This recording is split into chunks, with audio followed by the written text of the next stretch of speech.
राधे राधे दोस्तों आज की हमारी इस वीडियो में हम आप सभी के लिए एक भोले नाम के व्यक्ति की कहानी लेकर प्रस्तुत हुए हैं।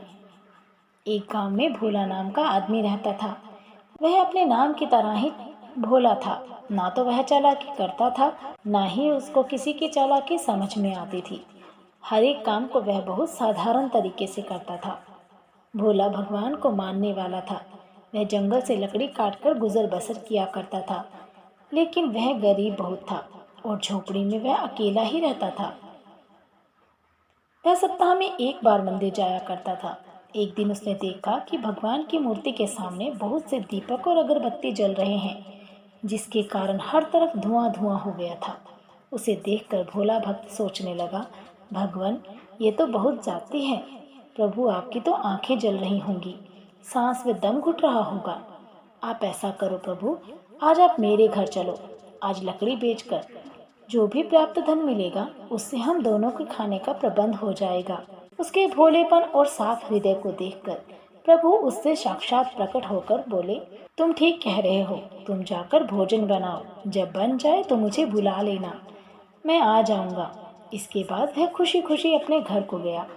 फिर भोला भक्त खुशी खुशी घर को गया, भोजन की तैयारी करने लगा। जैसे ही भोजन की तैयारी हो गई, उसी वक्त वह मंदिर की तरफ भगवान को बुलाने के लिए चल पड़ा। थोड़ी ही दूर गया था कि उसे रास्ते में एक बालक मिला। वह बोला, मुझे बहुत भूख लगी है। फिर क्या, भोले भक्त को उस पर दया आ गई और वह उसे अपने साथ अपने घर के लिए ले गया। बेहद प्रेम से उसने उसे भोजन करवाया। भोजन करवाने के बाद वह फिर से मंदिर की तरफ चल पड़ा। रास्ते में उसे एक बुढ़िया मिली और बोली, मैं बहुत दिन से भूखी हूँ, अगर कुछ खाने को मिल जाता तुम्हारा भला हो जाएगा। वह फिर उसे अपने साथ घर ले गया और उसे भोजन खिलाया और उससे आशीर्वाद प्राप्त किया। अब भोले के घर का राशन खत्म हो गया तो वह लाला की दुकान पर राशन लेने गया। जैसे ही उसने अपना सारा वृत्तांत लाला को बताया तो वह उस पर जोर जोर से हंसने लगा और बोलने लगा कि भगवान भी कभी किसी के घर खाना खाने आते हैं क्या। भोले भक्त का मजाक उड़ाने के बाद उसने अपनी दुकान पर उससे कुछ काम करवाया और उसके बाद उस काम के बदले में उसे राशन दे दिया। राशन लेने के बाद भोला घर में खाने की तैयारी करने लगा। जैसे ही तैयारी हो गई, वह फिर मंदिर की तरफ चल पड़ा। रास्ते में फिर उसे एक बूढ़ा आदमी भूखा प्यासा बैठा हुआ दिखाई दिया। वह तीसरी बार उसको घर ले गया और उनको बहुत प्रेम से भोजन खिलाया। कुछ राशन शेष बचा था, वह फिर चला भगवान को बुलाने और आखिर मंदिर पहुंच ही गया और भगवान को न्योता दिया और बोला, भगवान चलो, मेरे घर में खाना तैयार है, चलो मेरे साथ प्रभु।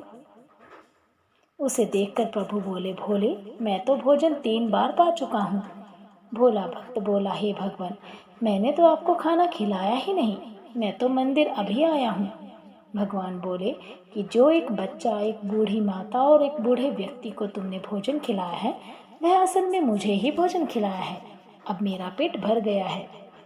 भगवान ने उसे बहुत समझाया, पर लेकिन वह भोला भक्त समझ नहीं पाया। भगवान उसका दिल रखने के लिए उसके साथ चल पड़े। घर पहुंचने के बाद भगवान बोले, चलो, मैं एक शर्त पर खाना खाऊंगा। तब भोला भक्त बोला, प्रभु कौन सी शर्त? तुम्हें मेरे साथ खाना पड़ेगा। तो फिर भोला भक्त और प्रभु एक ही थाली में खाने लगे। जैसे ही प्रभु खाना खाकर गए, वैसे ही भोले के दिन बदल गए। वह धन धान्य से भरपूर हो गया। उसके पास किसी भी चीज की कमी नहीं रही। उसे प्रभु की असीम कृपा प्राप्त हुई। ये सब देखकर जो लाला पहले जोर जोर से हंस रहा था, वह अब ये सब देखकर हैरान हो गया और लाला मंदिर जाकर भगवान को न्योता देने लगा कि प्रभु, मेरे घर पर भी खाना खाने आओ।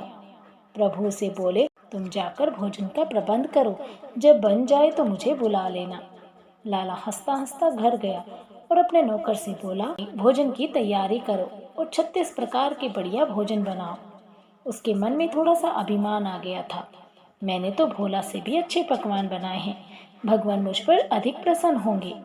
ये मन में सोचकर घर से भगवान को बुलाने के लिए चल पड़ा और रास्ते में वही बच्चा, वही बूढ़ी औरत और बूढ़ा आदमी उसे भी मिले और उन्होंने उससे खाना मांगा। वे बोले, हम भूखे हैं। लाला ने अभिमान के चक्कर में उन सबको ठुकरा दिया और आखिर मंदिर जा पहुंचा।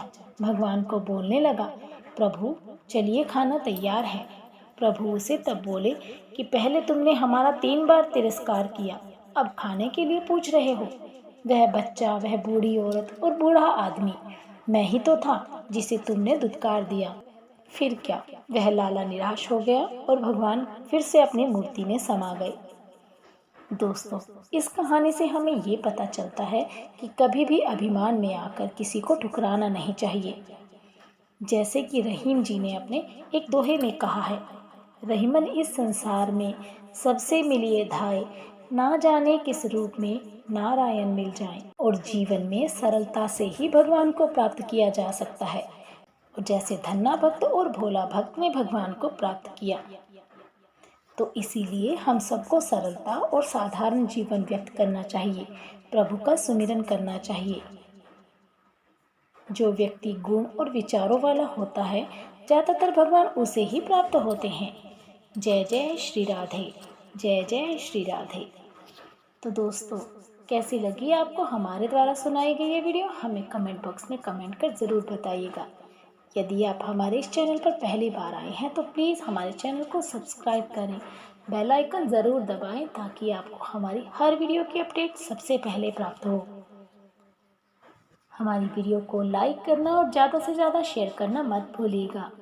आप सभी का तहे दिल से बहुत बहुत धन्यवाद। राधे राधे।